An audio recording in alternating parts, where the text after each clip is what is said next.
आज की इस वीडियो में हम डिटेल में बात करेंगे फिबोनाची टूल के बारे में। अगर आप एक बिगिनर ट्रेडर हैं और फिबोनाची टूल के बारे में कुछ भी नहीं जानते हैं, यह आपको इसके बारे में थोड़ी जानकारी है, लेकिन आप यह नहीं जानते कि इसे सही तरीके से कैसे इस्तेमाल किया जाता है, कौन सी सेटिंग पर यह सबसे बेहतर काम करता है और इससे कैसे प्रॉफिट कमाया जा सकता है।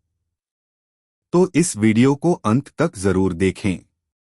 इस वीडियो में मैं आपको पूरी डिटेल में बताऊंगा कि फिबोनाची टूल क्या है, ये इतना महत्वपूर्ण क्यों है और इसे इस्तेमाल करके आप ट्रेड में एंट्री और एग्जिट कैसे ले सकते हैं। मैं आपको ये भी बताऊंगा कि कौन सा बेस्ट सेटअप है जिसे इस्तेमाल करके आप इस टूल की मदद से अच्छा प्रॉफिट कमा सकते हैं और किस समय फिबोनाची टूल को यूज नहीं करना है। बिल्कुल आसान भाषा में समझाऊंगा जिससे आपको बहुत आसानी से समझ में आ जाए। तो चलिए वीडियो को शुरू करते हैं और सबसे पहले जानते हैं कि फिबोनाची टूल क्या है और इसका महत्व क्या है। मैं आपका समय बर्बाद नहीं करना चाहता कि फिबोनाची टूल्स की हिस्ट्री बताकर कि इसका फाउंडर कौन है, फिबोनाची नंबर क्या होता है और फिबोनाची रेशो कैसे निकालते हैं, क्योंकि आपके लिए यह इम्पोर्टेंट नहीं है। आपके लिए जो सबसे ज्यादा इम्पोर्टेंट है वह है कि आप कैसे फिबोनाची टूल को परफेक्टली चार्ट पर ड्रॉ कर सकते हैं। इस टूल को हम तभी इस्तेमाल करते हैं जब प्राइस अप ट्रेंड या फिर डाउन ट्रेंड में होती है। हमेशा याद रखना, कभी भी फिबोनाची टूल को साइडवेज मार्केट में यूज मत करना। इस एग्जाम्पल को ध्यान से देखो, प्राइस हायर हाइस और हायर लॉस बनाकर ऊपर की ओर बढ़ रही है, क्योंकि कभी भी प्राइस यूनिडायरेक्शनल में नहीं जाती है। मार्केट का एक स्ट्रक्चर होता है जिसे प्राइस हमेशा फॉलो करती है और इसी स्ट्रक्चर को हम लोग अपार्ट ट्रेंड या फिर डाउन ट्रेंड कहते हैं। आपने बहुत सुना होगा कि ट्रेंड इज योर फ्रेंड। अगर आप ट्रेंड के साथ मिलकर ट्रेड करते हैं तो आप हमेशा प्रॉफिटेबल रहेंगे, लेकिन यह नहीं पता कि ट्रेंड के साथ कैसे ट्रेड करते हैं और फिबोनाची सबसे अच्छा टूल है। ट्रेंड को ट्रेड करने के लिए ये सिंगल टूल आपको पूरी जानकारी देता है कि कहां पर मार्केट में एंट्री करनी है और कहां पर मार्केट में एग्जिट करनी है। इस टूल को इस्तेमाल करने के लिए सबसे पहले हम ट्रेनिंग क्यों वेबसाइट खोलेंगे और लेफ्ट साइड में जहां टूल बार लगी है वहां पर ऊपर से तीसरे नंबर पर हमें फिबोनाची का ऑप्शन मिल जाता है। इस पर हम क्लिक करेंगे और चार्ट्स में जहां अप ट्रेंड या फिर डाउन ट्रेंड चल रहा हो वहां स्विंग लो से स्विंग है तक हम फिबोनाची टूल को ड्रॉ करेंगे। ये फिबोनाची की डिफ़ॉल्ट सेटिंग है जो कि हमें चार्ट्स पर बहुत ज्यादा कॉम्प्लेक्स लग रही है, इसलिए हम इसके सेटिंग को ओपन करेंगे और जो रेशो लेवल हमारे काम की है हम सिर्फ उसे ही रखेंगे। 0.382 लेवल को हम रिमूव करेंगे। फिर 1 से ज्यादा जितने भी रेशो है उन सब को रिमूव करेंगे, सिर्फ एक को छोड़कर जो है 1.618। नेक्स्ट हम 2 और रेशो को रिमूव करेंगे, 0.236 और 0.786। अब हमारे फिबोनाची सेटिंग में सिर्फ 5 लेवल्स हैं और अगर हम चाहें तो हम इनके बैकग्राउंड को भी रिमूव कर सकते हैं जिसे चार्ट और क्लीन लगे, और फिर हम ओके कर देंगे और इनमें से जो हमारे काम की लेवल्स है सिर्फ वही बचे हैं। इस टूल को हम 2 तरह से इस्तेमाल करते हैं। फिबोनाची रिट्रेसमेंट जो हमें बताता है कि मार्केट में हमें कहां एंट्री करनी है, यानी कि फिबोनाची रिट्रेसमेंट लेवल हमें एक इम्पोर्टेंट सपोर्ट एरिया चार्ट्स पर आइडेंटिफाई करने में मदद करता है। और दूसरा इस्तेमाल है फिबोनाची एक्सटेंशन का, जिसे हम ट्रेड को एग्जिट करने के लिए इस्तेमाल करते हैं। ये हमें मार्केट में इम्पोर्टेंट रेजिस्टेंस लेवल ढूंढने में मदद करता है। सबसे पहले बात करते हैं फिबोनाची रिट्रेसमेंट की, जिससे हम मार्केट में एंट्री करेंगे जब प्राइस सब ट्रेंड में रहती है। तब इस टूल को हम ड्रॉ करते हैं जिसमें one ratio level swing low पर होती है। और जीरो रेशियो लेवल स्विंग है पर होती है। इन दोनों लेवल के बीच में दो मोस्ट इंपोर्टेंट लेवल होते हैं, एक 0.5 और दूसरा 0.6 इंपोर्टेंट लेवल है जिसके लिए हम इस टूल का इस्तेमाल करते हैं और जिसकी प्रोबेबिलिटी मार्केट में सबसे ज्यादा होती है। वह लेवल है 0.6। इस लेवल को हम गोल्डन रेशियो कहते हैं। इसी कारण प्रोफेशनल ट्रेडर्स इस लेवल का इस्तेमाल करके ट्रेड में एंट्री लेते हैं, जिससे उनके ट्रेड की प्रॉफिटेबल होने की संभावना सबसे ज्यादा होती है। मार्केट कभी भी एक डायरेक्शन में लगातार नहीं जाती है। मार्केट हमेशा रिट्रेस करती है, उसके बाद फिर से रैली करती है, फिर से पुल बैक करती है और फिर से रैली करती है। ये मार्केट का स्ट्रक्चर होता है और इसी पुल बैक का फायदा उठाकर मार्केट में एंट्री ली जाती है और ट्रेंड के साथ ट्रेड किया जाता है, जिससे ट्रेड में प्रॉफिट होने की चांसेस 80 से 19% तक होती है।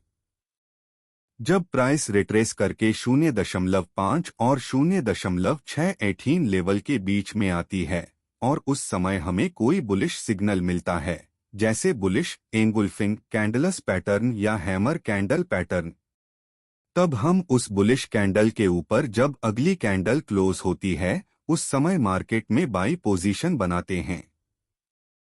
हमारा stop loss recent swing low के नीचे होता है और अगर यह लो टूट जाता है तो ये संकेत है कि मार्केट अब ट्रेंड चेंज करने वाली है या फिर मार्केट साइडवेज होने वाली है।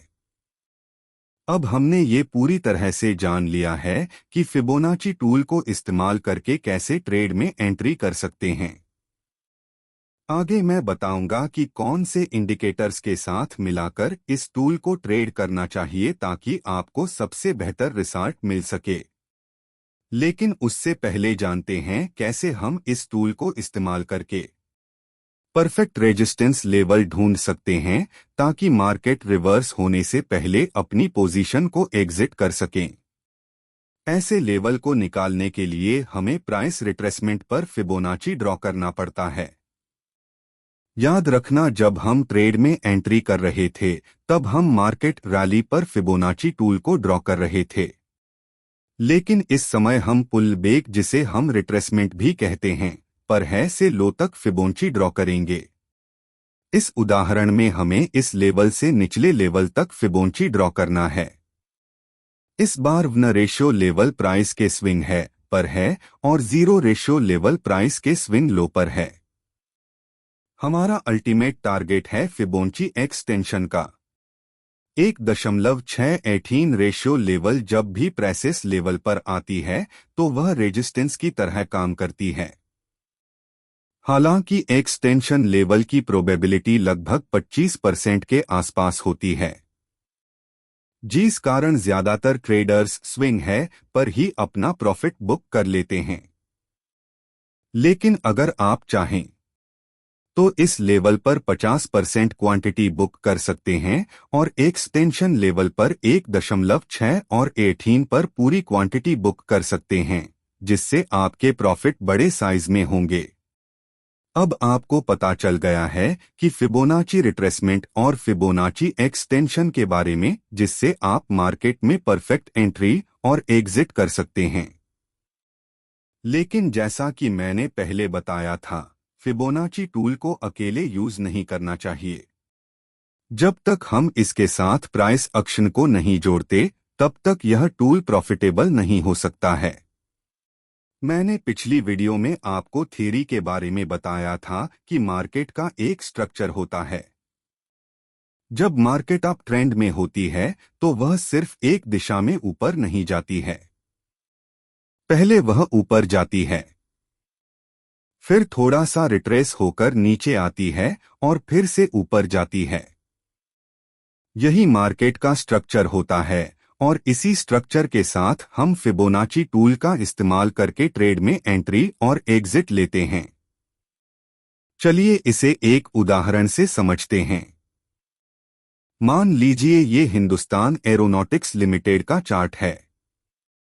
और प्राइस अप ट्रेंड में है क्योंकि प्राइस हायर लॉज बनाते हुए ऊपर की ओर जा रही है। अगर प्राइस ने पहले ही एक रैली कर ली है और हम उस समय तुरंत मार्केट में एंट्री लेना चाहे तो हमारा स्टॉप लॉस बहुत बड़ा हो जाएगा, जिससे हमारे ट्रेड का रिस्क रिवॉर्ड रेशियो बहुत खराब हो जाएगा और हमारा रिस्क मैनेजमेंट नहीं हो पाएगा। इसलिए ऐसे समय में हम ट्रेड में एंट्री नहीं लेते। हमें पता है कि मार्केट का स्ट्रक्चर यही है कि मार्केट पहले रैली करने के बाद एक पुल बैक जरूर लेती है और इसी पुल बैक पर हम ट्रेड में एंट्री लेंगे, जिससे हमारा रिस्क रिवॉर्ड रेशियो सही रहेगा और हम अपने रिस्क मैनेजमेंट को फॉलो कर पाएंगे। हमें प्राइस को सिलेक्ट करना है और स्विंग है और स्विंग लो को मार्क करना है। जब भी प्राइस इस गोल्डन रेशियो के पास यानी कि 0.5 और 0.619 के बीच में आती है तो हमें अलर्ट हो जाना है। ट्रेड तुरंत नहीं लेना है बल्कि अलर्ट रहना है और इस एरिया में जैसे ही कोई बुलिश कैंडल बनती है उसे मार्क करना है। जैसे ही नेक्स्ट कैंडल उस है को ब्रेक करती है हम मार्केट में एंट्री लेंगे। हमारा स्टॉप लॉस स्विंग लो के नीचे होगा और पहला टारगेट मिनिमम स्विंग है होगा। अगर नेक्स्ट टारगेट की बात करें तो हम रिट्रेसमेंट पर टूल को है से लो पर ड्रॉ करेंगे, जिससे हमें ऊपरी लेवल पर 1.618 फिबोनाची लेवल मिलेंगे। वहां पर हम फाइनल प्रॉफिट बुक करेंगे। इसी तरह हम नेक्स्ट उदाहरण देखते हैं। Price lower highs on lower lows बनाते हुए नीचे की तरफ जा रही है, मतलब अभी डाउन ट्रेंड चल रहा है। जब भी प्राइस रिट्रेस होकर थोड़ा सा ऊपर आती है तो उस समय आपको फिबोनाची टूल को ड्रॉ करना है। पहले स्विंग है पर क्लिक करना है और फिर सबसे लोवेस्ट लेवल पर क्लिक करना है, जिससे आपके पास गोल्डन रेशियो 0.618 और 0.5 के बीच में आएगी। जब भी प्राइस कोई सिग्नल दे जैसे कोई कैंडलस्टिक पैटर्न, तब हमें सेल ट्रेड में एंट्री लेना है। मिनिमम टारगेट हम 0 फिबनाची लेवल रख सकते हैं और फाइनल टारगेट के लिए हम रिट्रेसमेंट पर फिबनाची को लो से है पर ड्रॉ करेंगे, जिससे 1.618 लेवल मिलेगा जो हमारा फाइनल टारगेट होगा। उम्मीद करता हूं कि आपको फिबनाची टूल के बारे में सब कुछ समझ आ गया है, जिससे आप आसानी से ट्रेड में एंट्री कर सकते हैं और अपने रेजिस्टेंस लेवल को ढूंढकर वहां तक प्रॉफिट को राइड करके बुक कर सकते हैं।